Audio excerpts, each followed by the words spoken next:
그러므로 너희는 하나님이 택하사 거룩하고 사랑받는 자처럼 긍휼과 자비와 겸손과 온유와 오래 참음을 못 입고 누가 너희에게 불만이 있거든 서로 용납하여 피차 용서하되 주께서 너희를 용서하신 것 같이 너희도 그리하고 이 모든 것 위에 사랑을 더하라. 이는 온전하게 맺는 띠니라. 그리스도의 평강이 너희 마음을 주장하게 하라. 너희는 평강을 위하여 한 몸으로 부르심을 받았나니 너희는 또한 감사하는 자가 되라. 그리스도의 말씀이 너희 속에 풍성히 거하여 모든 지혜로 피차 가르치며 권면하고 시와 찬송과 신령한 노래를 부르며 감사하는 마음으로 하나님을 찬양하고 또 무엇을 하든지 말이나 이래나 다 주 예수의 이름으로 하고 그를 믿어 하나님 아버지께 감사하라. 아멘. 잠깐 기도하겠습니다.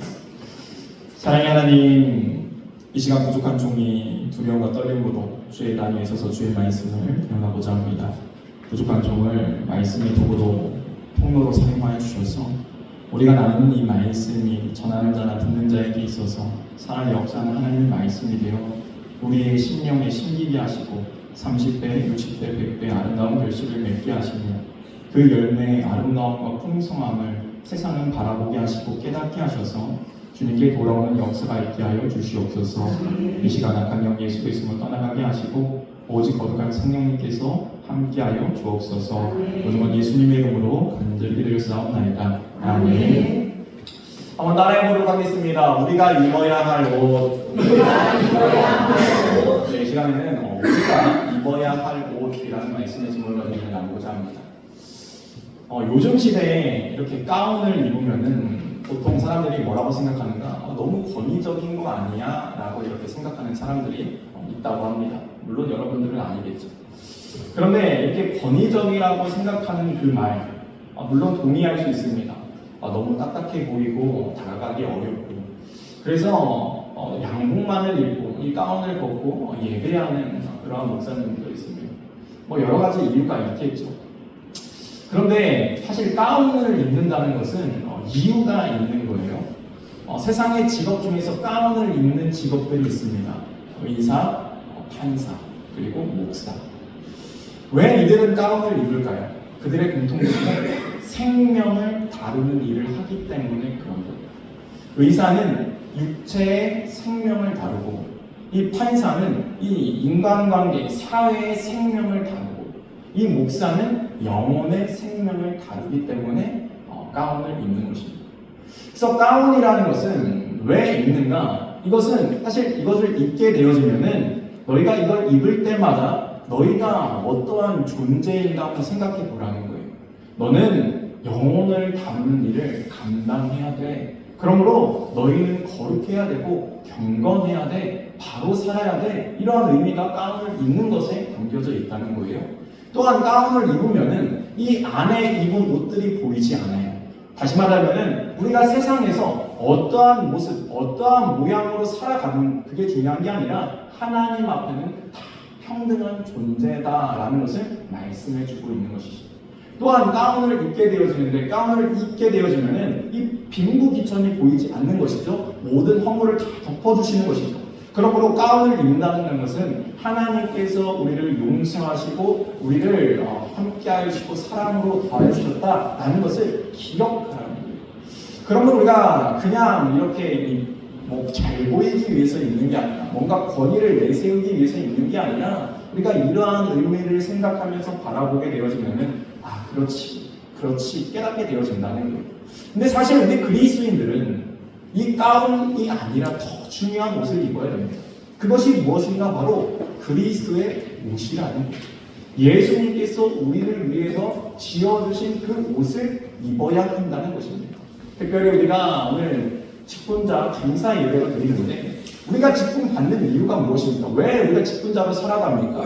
그것은 주님께서 이제 지어주신 그 옷을 입고 우리가 바르게 살겠습니다. 하나님의 뜻 가운데 살겠습니다. 라는 이 고백이 반드시 있어야 된다는 것이죠. 그러므로 오늘 본문을 보게 되어지면 오늘 본문은 사실 이 사도 바울이 우리를 향하여서 이 예수 그리스도를 통하여서 너희가 이제 하나님의 말씀 가운데 바르게 서기 위하여서 말씀을 통해서 너희를 점검해봐라. 너희를 한번 되돌아봐라 라는 의미에서 주시는 말씀이라는 거예요. 그러므로 우리가 오늘 말씀을 받을 때 나의 삶에 한번 적용해 보시기 바랍니다. 과연 나는 그리스도의 옷을 입고 있는가? 나는 정말로 기독교인이 아니라 신앙인으로 살아가고 있는가? 우리를 한번 되돌아볼 수 있는 시간이 되었으면 좋겠습니다.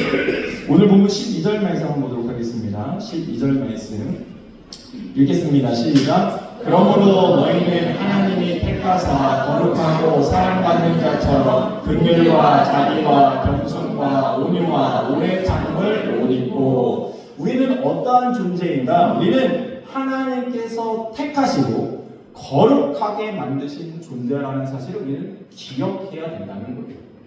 여러분, 당시 택함을 받는다라는 것은요, 유대인들의 전유물이었습니다. 왜냐하면 유대인들은 하나님께서 아브라함을 통하여서 우리를 택하셨고 택하신 민족으로 삼아주셨고 그래서 우리에게 구원을 허락하여 주셨다. 그래서 그들의 자부심은 엄청났습니다. 그것이 너무나 크다 보니까 그들은 무엇이라고 고백하는가? 그 성민의식이 너무나 강해서 우리 유대인 그리고 나머지들 이렇게 구별했다는 거예요. 그래서 유대인과 이방인으로 구별하여서 그들은 늘 이야기했다는 거예요. 뭐 어떠한 민족이 중요한 게 아니라 다 이방인인 것이죠. 그런데 이 골로새 교회는 어떠한 교회였는가? 이 골로새 교회는요, 이방인들과 함께하는 교회였어요. 근데 이 이방인들과 함께하는 교회의 성도들을 향하여서 모든 성도들에게 너희는 하나님께서 택하신 존재다. 너희는 거룩한 존재야 라고 이야기하고 있는 것은 이스라엘 유대인뿐만 아니라 우리 모두가 다 하나님께서 택하시고 부르신 거룩한 존재라는 것을 말씀해주고 있다는 거예요. 그러므로 우리가 어떠한 존재인가를 기억하는 것이 너무나 중요합니다. 그 존재, 내가 어떠한 삶인가, 어떠한 사람인가를 알게 되어지면 함부로 살 수 없는 것이죠. 하나님의 자녀로서 택함 받았기 때문에 우리가 하나님 앞에 거룩하기 위해서 나아갈 수밖에 없다는 거예요. 부모가 이 자식을 바라볼 때 어떻게 이 자식은 나를 이렇게 닮았는지 모릅니다. 내가 알려준 적도 없는데 내 말투며 행동이며 식습관이며 닮아가는 그 모습을 바라볼 때 우리 깜짝 놀라지 않습니까? 마찬가지로 정말 우리가 하나님의 자녀라고 한다면 우리의 삶 가운데 반드시 하나님을 닮은 모습이 있어야 된다는 것이죠. 그 하나님의 속성들이 무엇인가? 바로 하나님께서 우리를 위하여서 지어 입힌 옷, 예수 그리스도를 통하여서 주님을 통하여서 지어 입힌 옷이 우리에게 있다는 거예요. 12절 말씀 한번 다시 한번 보도록 하겠습니다. 읽겠습니다. 시작. 그러므로 너희는 하나님이 택하사 거룩하고 사랑받는 자처럼 긍휼과 자비와 겸손과 온유와 오래 참음을 옷 입고. 그렇습니다. 주님께서 우리에게 주어주신 첫 번째로 한번 따라해보도록 하겠습니다. 긍휼과 자비의 옷. 네, 그렇습니다. 긍휼과 자비의 옷을 우리에게 지어 입혀주셨다는 거예요. 여러분, 긍휼과 자비는 예수님으로부터 오는 거예요. 우리가 이 시대를 살아가다 보면 이 시대 가운데 우리가 깨닫는 게 있어요. 야, 시대 참 무섭다. 사람들 참 어떻게 저럴 수 있을까? 긍휼과 자비를 찾아보기 어렵다는 거예요. 여러분, 우리는 2024년을 살아갑니다. 사람들이 배울 만큼 배웠고 과학도 발전했고요. 그 다음에 얼마나 인권을 중시 여깁니까? 그래서 한 사람 한 사람 존귀한 자로 우리가 여기게 되어집니다. 그 사람의 인격을 무시하지 않으려고 합니다. 그 사람의 이 권위를 인정해 주려고 한다는 거예요. 그런데 여러분, 세상을 보세요. 전쟁이 일어난 그 전쟁 가운데 어떻게 2024년에 이 전쟁을 통하여서 이 여자와 아이들에게 행하여지는, 노인들에게 행하여지는 그 악랄한 일들, 정말로 입에 담을 수 없는 그러한 일들이 지금도 벌어지고 있다는 거예요. 여러분, 하마스와 이스라엘 전쟁, 러시아와 우크라이나 전쟁, 안 그럴 것 같습니까? 그렇다는 거예요. 만약에 이 땅 가운데 전쟁이 일어나면 과연 긍휼과 자비가 있을까요? 긍휼과 자비가 없다는 거예요. 세상을 살아가는 우리의 삶 가운데도 긍휼과 자비를 찾기 어려운데, 여러분 한번 보세요. 뉴스에 뭔가 딱 터지잖아요. 그러면 모든 비난이 그 사람에게 향하는 것을 우리가 볼 수 있어요. 야, 저 사람 어떻게 저럴 수 있지? 야, 내가 저 사람 밀었는데 안 되겠네. 그러면서 비난과 그 사람을 어떻게 하면 넘어뜨릴까 다 한마디씩 하고 있다는 거예요. 근데 여러분, 우리는 그런 존재를 본받는 게 아닙니다. 거룩함을 옷 입은 긍휼과 자비의 존재로 부름받았다는 거예요. 예수님께서 우리에게 긍휼이 무엇인가, 자비가 무엇인가 보여주신 이유가 무엇입니까? 우리가 그 삶을 따라 살아가라고 긍휼과 자비를 보여주셨다는 거예요. 그러므로 우리의 삶 가운데는, 그리스도를 옷 입는 우리의 삶에는 긍휼과 자비가 반드시 있어야 된다는 거예요. 그럼 긍휼과 자비의 삶을 살기 위해서 또 입어야 되는 게 있어요. 두 번째 한번 따라해 보도록 하겠습니다. 겸손의 옷. 네, 여러분, 겸손이라는 것은 성경적 개념입니다. 하나님께서 이 땅을 만드셨죠. 이 하나님께서 세상을 만드셨는데 우리를 뭘로 만드셨습니까? 피조물로 만드셨다는 거예요. 창조주가 있다는 거예요. 이 세상의 것이 내 것이 아니라 모든 만물의 주인이 계시다라는 것을 깨닫는 거예요. 그러므로 너희가 주인된 인생이 아니라 이 주인을 찾는 인생이 되어야 된다는 것을 알려주는 것, 이것이 바로 겸손의 시작이라는 거예요. 겸손의 뿌리라는 거예요. 여러분, 우리가 주님을 알게 되어진 인생은요, 절대로 교만할 수 없습니다. 왜냐하면 내 힘으로 되는 게 하나도 없다는 것을 반드시 깨닫게 되어지는 거죠. 내 힘으로 되지 않습니다. 내가 이걸 계획하고 내가 이것을 잘할 수 있을 것 같지만 내 계획대로, 내 뜻대로 되지 않는 그 상황 가운데 주님의 도우심 없이는 되지 않는 것을 경험하게 되어지면서, 그렇구나, 주님의 도움 없이는 안 되는구나 라고 우리가 겸손하게 되어진다는 거예요. 그러므로 우리가 우리의 입술을 열어서 자랑하지 않습니다. 우리의 입술을 열어서 단지 자랑할 것은 예수님밖에 없는 것이죠. 하나님께 영광 올려드리는 일밖에 없는 것이죠. 우리의 삶 가운데 우리를 인도하시는 분이 누구예요? 여호와 하나님이시라는 거예요. 우리의 삶 가운데 우리를 일으키신 분, 우리를 회복시키신 분, 우리의 가정을 복주신 분 누구예요? 여호와 하나님이시라는 거예요. 그래서 그 하나님을 찬양하는 인생이 되어지지, 내가 잘했어, 나를 드러내는 인생은요, 아직 하나님을 알지 못하는 인생이라는 거예요. 주님께서 뭐라고 말씀하십니까? 너희는 바로 이 겸손의 옷을 입어야 된다. 이 겸손의 옷을 입은 인생은요, 긍휼과 자비를 베풀 수밖에 없습니다. 나도 이렇게 부족한데, 나도 이렇게 연약한데 하나님께 사랑받은 존재로서 내가 다른 사람을 대할 때 긍휼과 자비로 나도 대할 수밖에 없다는 거예요. 하나님이 나를 이렇게 사랑해 주셨는데. 그러므로 빌립보서 2장 3절 4절에서 한번 보도록 하겠습니다.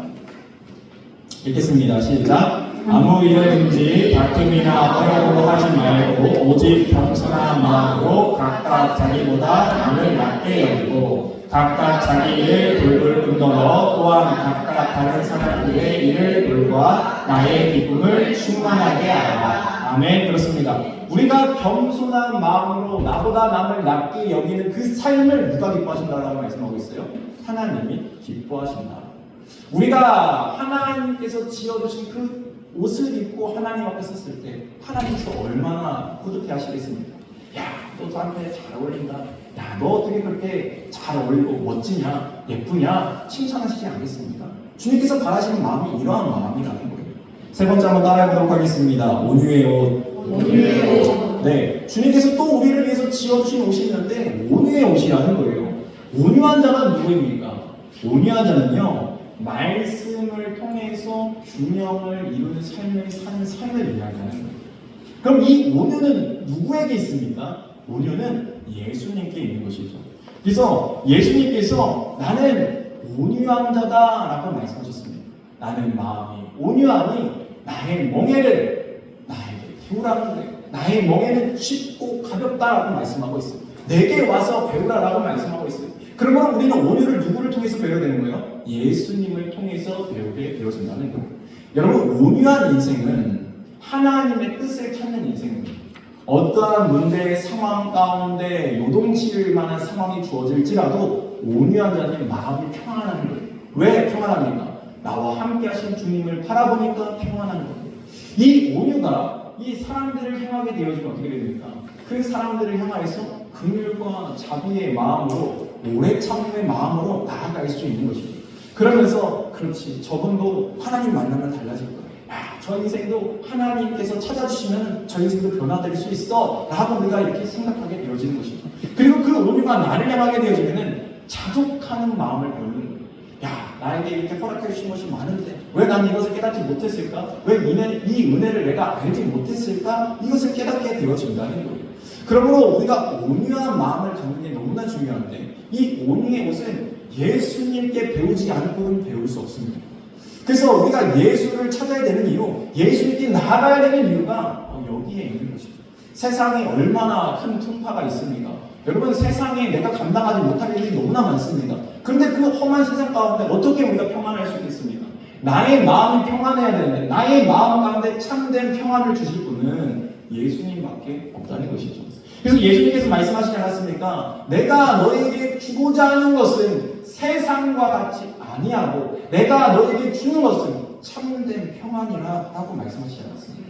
주님은 평강의 마음으로 오셨습니다. 샬롬으로 오셨어요. 평안을 주시기 위해 오셨다는 거예요. 그러므로 우리가 정말로 주님께서 주어주신 그 옷을 입는 인생은 이 참된 평안 가운데 살아가게 되어지고 주님을 더욱더 의지할 수밖에 없는 것이죠.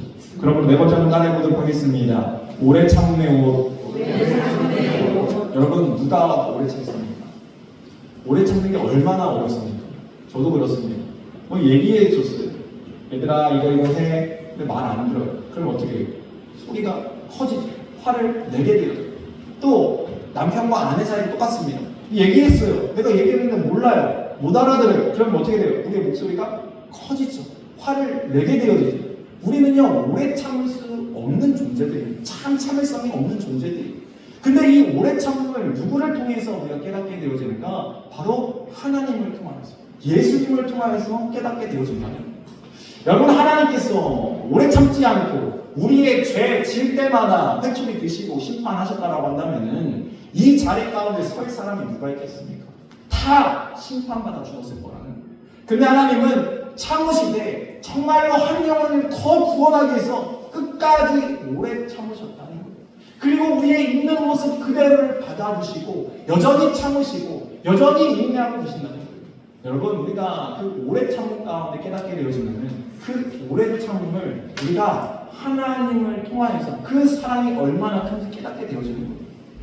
하나님께서 나를 이렇게 사랑해 주셨는데, 그러니까 내가 누군가를 바라볼 때도 다른 사람을 대할 때도 하나님께서 나를 오래 참아 주셨는데 나는 이거 잠깐 가지고 참지도 못하는 존재다.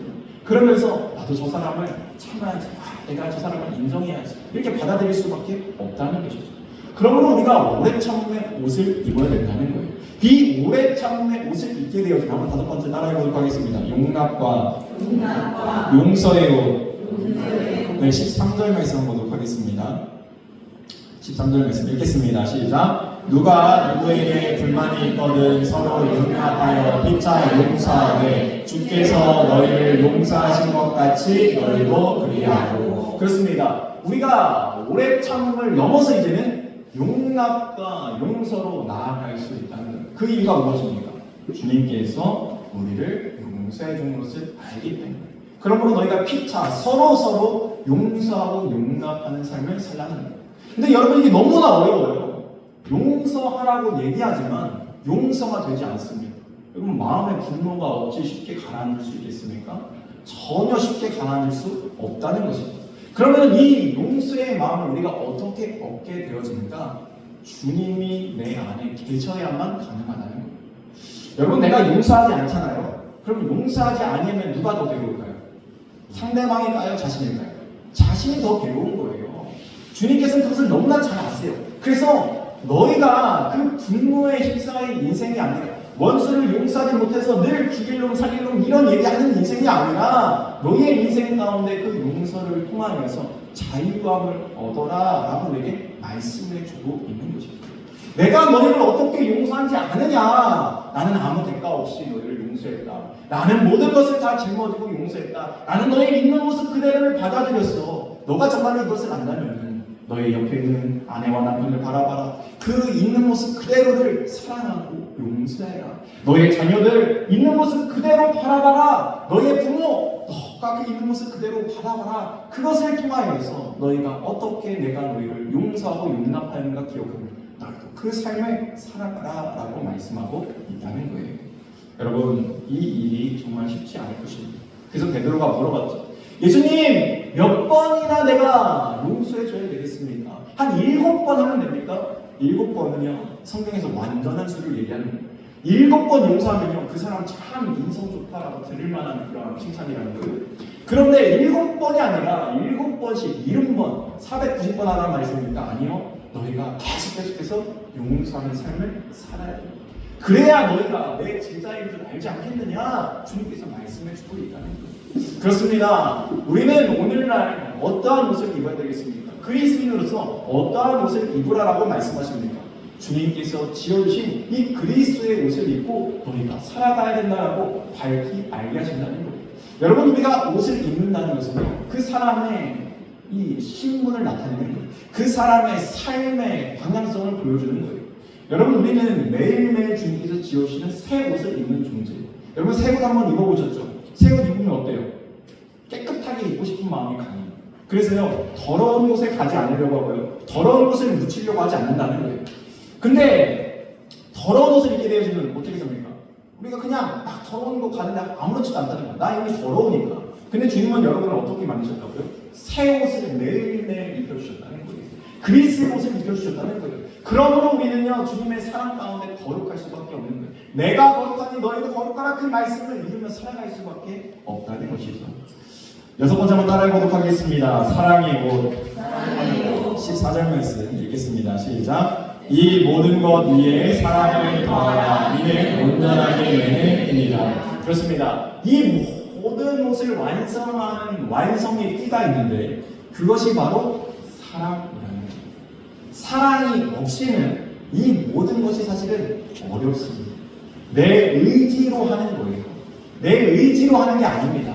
주님께 받은 그 사랑으로 우리가 이 사랑의 그리스도의 옷을 완성시킨다는 거예요.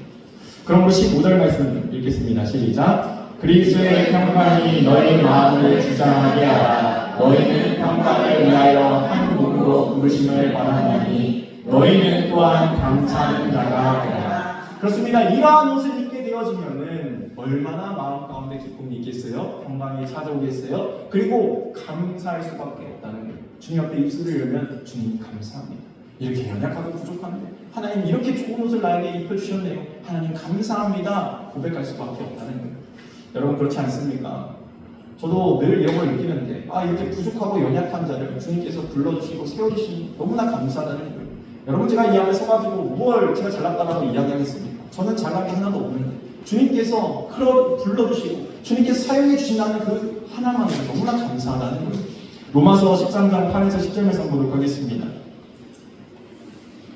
읽겠습니다. 시작. 피차 사랑의 빛 외에는 아무에게든지 아무 빛도 지지 말라. 남을 사랑하는 자는 율법을 다 이루었느니라. 가늠하지 말라, 살인하지 말라, 도둑질하지 말라, 담배지 말라 하는 것과 그 외에 다른 계명이 있을지라도 내 이웃을 내 자신과 같이 사랑하신 그 말씀 가운데 다 들었느니라. 사랑은 이웃에게 악을 행하지 아니하나니 그러므로 사랑은 율법의 완성이니라. 그렇습니다.